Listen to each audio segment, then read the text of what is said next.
American history. Jana Bommerbach with our report. She was as beautiful as a Hollywood actress and just as famous. But Winnie Ruth Judd wasn't a star. She was a killer. She ended up describing the crime as one of the most notorious killers ever. Of a vicious butcher, of a terrible, beautiful woman, daughter of a minister who went terribly awry. To call her the Jeffrey Dahmer of 1931 still doesn't capture the horror of what she did. She was caught transporting 2 bodies in steamer trunks on a train from her home in Phoenix to Los Angeles. When she takes the trunks to L.A., by the time they get there, they're leaking blood, and the trainman will not release the trunks. She pretends she has to go get the key from someone and disappears. And they, of course, immediately open the trunks and find inside one entire body and then the parts of another body. The 2 bodies were identified as 24-year-old Helvig Sammy Samuelson and 32-year-old Anne Leroy. They were Winnie Ruth Judd's best friends. Almost immediately after the trunks were discovered, Anne and Sammy's landlord began selling admission to their house for people who wanted to look at the death scene. After nearly 1,000 people had tromped through this tiny bungalow, police finally sealed it off to look at what was left of the crime scene.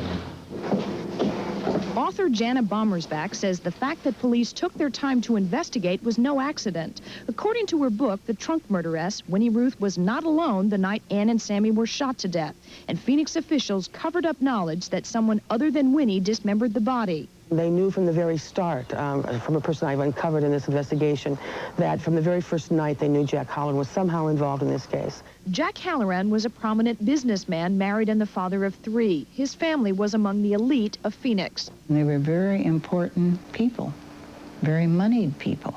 They'd send their families away, and they became summer bachelors. Halloran's summer mistress was Winnie Ruth Judd, who was herself married to Dr. William Judd. Winnie and her 2 single friends, Anne and Sammy, had frequent parties for Halloran and other married Phoenix men. When Winnie Ruth turned herself in 5 days after the killings, she showed police a bullet wound in her left hand and bruises covering her body.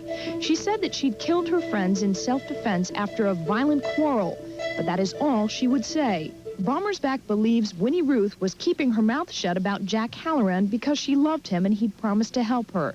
But according to Bommerbach, evidence suggests Halloran panicked and either dismembered the body himself or called a doctor friend to do it, then told Winnie Ruth to take the trunks to L.A., where he'd arranged to dispose of them. But that part of the plan fell through.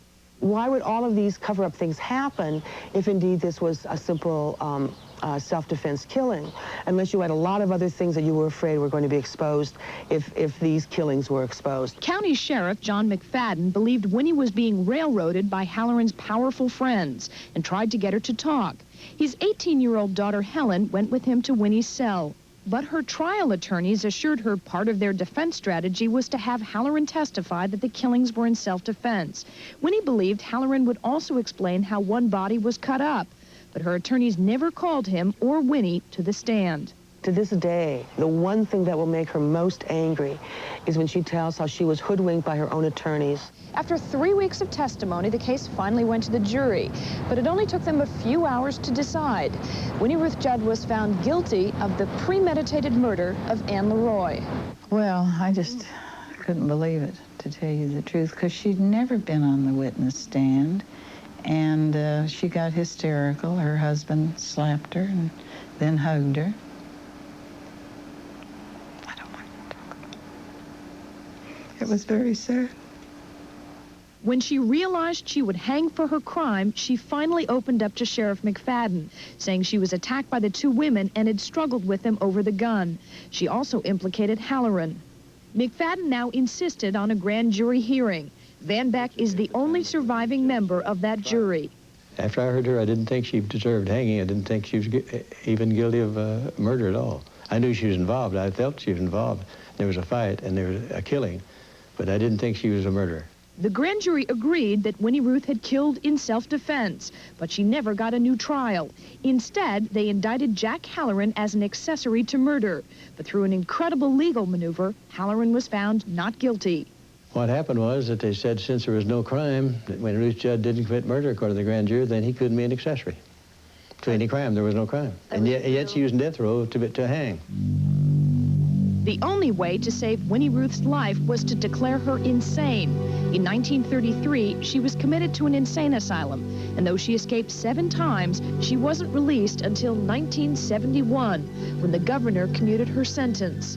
I think it was not only a tragedy, but it certainly was a terrible punishment for her. In 1969, she gave the only interview of her life. She was 64, and even though Jack Halloran had died 15 years before, his name was dubbed over as John Doe. Here she tells how the fight with her friends began. Oh, yes, we quarreled violently over what I was going to tell on them and what they would tell my husband about me and so forth. But I had gone out with John Doe. So the fight took place in the breakfast room door.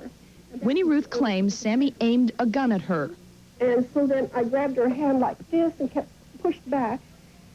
And we both had our hands on the gun. And one shot went through her little finger, one of her fingers, I don't know which one, and into her chest, just through here.